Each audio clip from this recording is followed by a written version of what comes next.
Ini tentang Majelis Rakyat Papua yang berjuang untuk pilkada. Sebagai wujud aspirasi dan perjuangan hak politik orang asli Papua, MRP Setanah Papua yang telah lama menantikan kesempatan untuk menyampaikan aspirasi mereka terkait kepemimpinan daerah di wilayahnya. Pada Rabu 12 Juni 2024, 6 ketua MRP Setanah Papua akhirnya diterima oleh Presiden Jokowi di Istana Kepresidenan Jakarta. Dalam pertemuan dengan Presiden Jokowi, Koordinator Asosiasi Majelis Rakyat Papua, Agustinus Anggaibak, menegaskan bahwa pemilihan kepala daerah pada Pilkada serentak 2024 harus diisi oleh orang asli Papua. Hal ini didasarkan pada semangat otonomi khusus yang diberikan pemerintah pusat kepada masing-masing provinsi di Papua. Salah satu yang terbukti adalah penyaluran anggaran langsung ke kabupaten dan kota tanpa melalui provinsi. MRP menyebut permintaan ini tidak hanya didasarkan pada keinginan semata masyarakat Papua, tetapi berdasarkan penerapan Undang-Undang Otsus dan Peraturan Pemerintah Nomor 106 Tahun 2021 sebagai landasan hukum yang sah untuk memberlakukan kekhususan persyaratan calon kepala daerah. Anggaibak berharap pemerintah pusat, khususnya Presiden Jokowi dan jajarannya dapat mempertimbangkan usulan ini demi kebaikan dan kesejahteraan masyarakat Papua. Sehingga kami minta Bapak Presiden dan Bapak Menteri agar Bupati, Wakil Bupati, Gubernur, Wakil Gubernur adalah orang asli Papua. Dan harapan kami semoga hal ini bisa dapat dipertimbangkan dan bisa memberikan tanggapan dari Bapak Presiden dan juga jajarannya.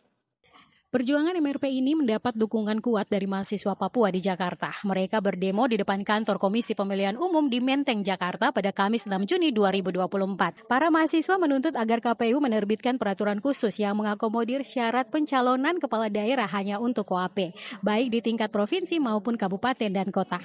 Mereka menilai proteksi hak politik rakyat Papua sangat penting dalam Pilkada serentak 2024 dan tidak ingin pengalaman dalam pemilihan legislatif 2024 lalu terulang kembali, di mana banyak caleg terpilih di tanah Papua didominasi oleh non-putra daerah. Kami hari di tempat ini meminta kepada KPU untuk mengeluarkan regulasi terkait dengan proteksi hak orang asli Papua di dalam pilkada nanti. Jadi gubernur, bupati, wali kota harus orang pati Papua. Apa dasar hukumnya? Dasar hukumnya Undang-Undang Otsus dan Peraturan Pemerintah Nomor 106 Tahun 2021. Itu. Sehingga kami datang ke sini supaya KPU mengeluarkan regulasi khusus di Papua. Dari Sorong sampai Merauke, berdasarkan Undang-Undang Otonomi Khusus, memberikan kesempatan kepada orang asli Papua, gubernur, bupati, dan wali kota harus orang asli Papua. Selama ini gimana, Pak? Ya? Karena selama ini tidak ada spesifik mengatur di dalam Undang-Undang Otsus itu. Kalau menurut saya, desakan agar kepala daerah haruslah orang asli Papua tidak hanya berkaitan dengan hak politik, identitas, dan representasi, tetapi juga berkaitan dengan keberlanjutan, pembangunan yang sesuai dengan aspirasi masyarakat setempat, serta keadilan, kesejahteraan, dan berkelanjutan pembangunan di tanah Papua. Kepala daerah yang berasal dari suku masing-masing diyakini lebih memahami dan memiliki komitmen yang kuat terhadap kebutuhan dan aspirasi rakyat Papua dibandingkan kepala daerah yang asal-usulnya berasal dari luar Papua. Semoga pemerintah pusat dan KPU RI dapat memberikan respon positif terhadap aspirasi ini demi masa depan yang lebih baik bagi Papua. Kalau menurut kamu bagaimana?